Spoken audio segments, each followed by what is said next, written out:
सकाळु सकाळु गाधेइकी भगवान को मुंडिया मारी आसी सारा पर देखिली कि मो धनटा मन दुख कर शोचे एपाई कि बाबूंर आज पाली मटन खाइबे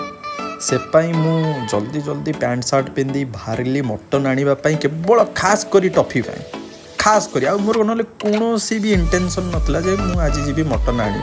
तो पाग भी आज बहुत भल पाग देके मेघ घोर रखी आउ मटन दुकान को गलापर देखिली गोटे भल पेंठी मांसटे कटा हो ना मुझे आणिकी आसबि आसला बेले मो बाटर इच्छा है बहुत दहीबरा आलुदम खाइबा। आपन नाटा भाईना हम ना हूँ दईचारी नंदी डाकती मंटू मंटू बोली मंटू भाईना तो मंटू भाईना दहीबरा आलुदम कहले समस्त जानिबे मुहर हस ही भाई सबकि सत कथा जो मैंने भी खाई से जानते ये बहुत taste like Cuttack style dahibara aludam मिले जी भी खाइबार अच्छे गांधी छक फ्रंट तेलटाकी फ्रंट जाई खाईपारे। तापर मुझे मेडिकल आसती टे काम था मोर मु शोई पड़ी थी आउ सकाळ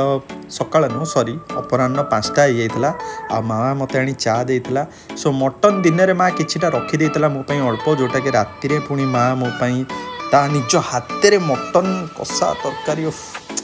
एक्चुअली मटन कषा मत खाया भल लगे किंतु मो माँ मोपाई मटन तरकारी कर देला। आज ब्लॉग 8